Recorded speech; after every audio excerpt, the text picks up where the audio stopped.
The first colligative property that we're going to talk about is freezing point depression. Adding salt, the freezing point of solvent goes down. Doesn't have to be water, but water is easiest. Okay, let's say if I have water at 25 degrees at room temperature, so I have the temperature. Now put this guy on ice in the, let's say, in the freezer. So temperature goes down, and start get icy from the top. Okay, so normally, so if you freeze an ice, of course, the water will become ice starting from the outside, right? From the outside, from the bottom, on the left and the right side, and at the top. But it's kind of hard to do it as animation. I just do it from the top.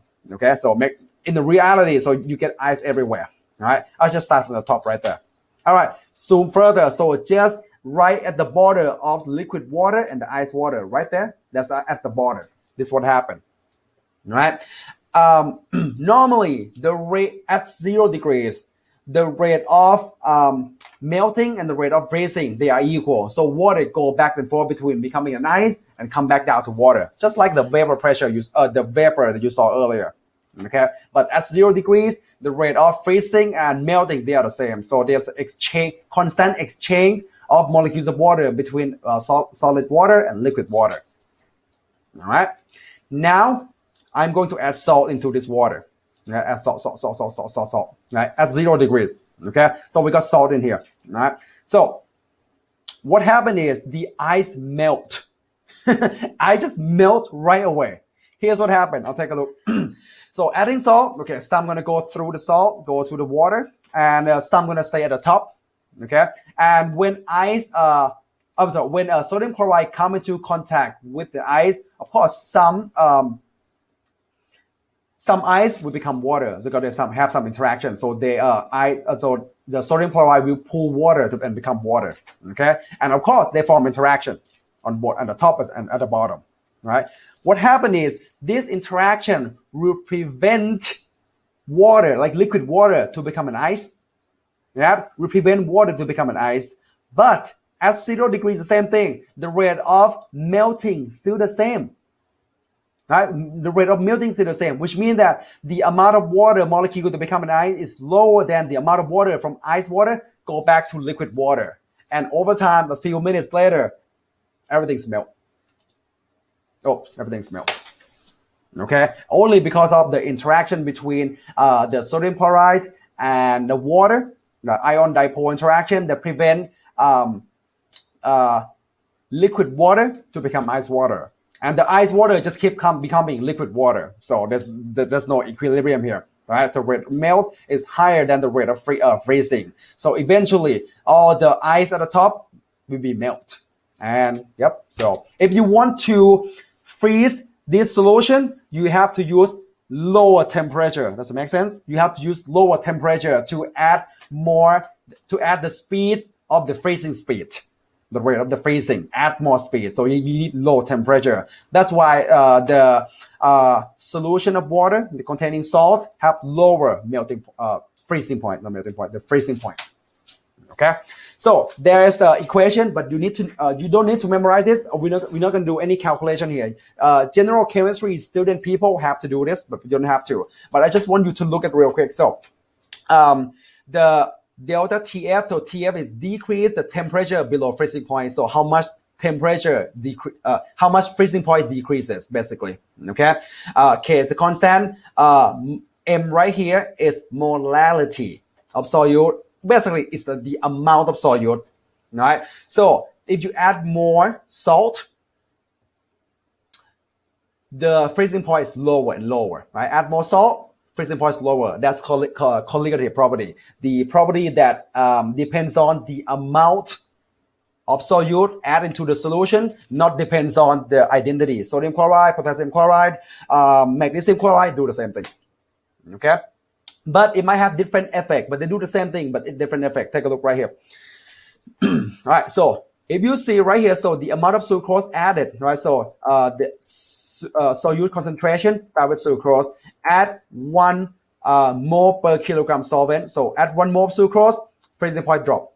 Like that extent. Okay, add another mole of sucrose, so 2 moles of sucrose, which is table sugar, the freezing point drop. Add 3 moles of sucrose, freezing point drop. You know that? But if you use sodium chloride, okay, the rate of dropping freezing point is lower. 1 mole, 2 mole, 3 mole has more effect than sucrose. Calcium chloride even more effect than sodium chloride. Can you explain that? Some of you can. Okay. Remember, colligative property is a property that depends on the amount of solute, not the identity, right? The amount. When you add sucrose to water, sodium chloride to water, and calcium chloride to water, the amount of ions are different. I'll take a look. 1 mole of sucrose, you get that amount of sucrose, nothing different. Okay, sucrose is a non-electrolyte. They don't dissociate in water. You add sucrose, you get sucrose. Sodium chloride is electrolyte solution, right? If you start with 1 mole sodium chloride, you have 2 moles. 1 molar sodium chloride, you get 2 molar of ions because you get 1 mole of sodium ion, 2 moles of chloride ion. But calcium chloride, 1 mole of calcium chloride produce 3 molars of ion. 1 molar of calcium chloride, 3 molars of ion. See that? So that's why the same amount that you add sucrose, sodium chloride have the largest effect because when they dissociate, you get more stuff in it. Basically, that's the difference. All right, take a look here. Which of the following has the lowest freezing point?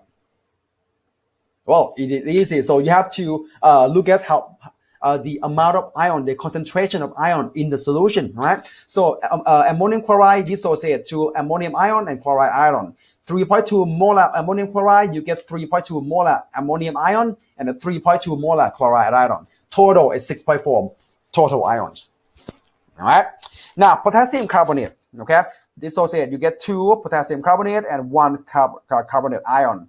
Start with 2 molar, you get 4 molar potassium ion and 2 molar carbonate ion. Total, 6 molar. Now, aluminum chloride, so watch out. So aluminum chloride dissociate into 1 aluminum ion and 3 chloride ion. Right? Start out with 2.1 molar. You get 2.1 molar aluminum ion, of course, but triple amount for chloride ion, 6.3. Combine them, you get 8.4. Totally, that's have the largest effect. The lowest freezing point. Okay. So we have the. I'm sure you have. At the snowy day, we put salt to melt ice. Same, that's colligative property. Same effect there. All right. So there are 2 types of the salt. We have this guy right here. We call ice melt, which is calcium chloride, and we also have safety salt or rock salt. That's sodium chloride. Okay. The difference is, well, calcium chloride more effective than sodium chloride. You know that because calcium chloride dissociates to give you 3 moles of ion versus sodium chloride is just 2 moles of ion. So calcium chloride is more effective, but it's more expensive, right? The most common one is probably this kind of rock salt one. Yeah, most common de-icer, effective about 20 degrees Fahrenheit, inexpensive option. Okay. All right, so that's the first colligative property. So go to the second one, the boiling point elevation.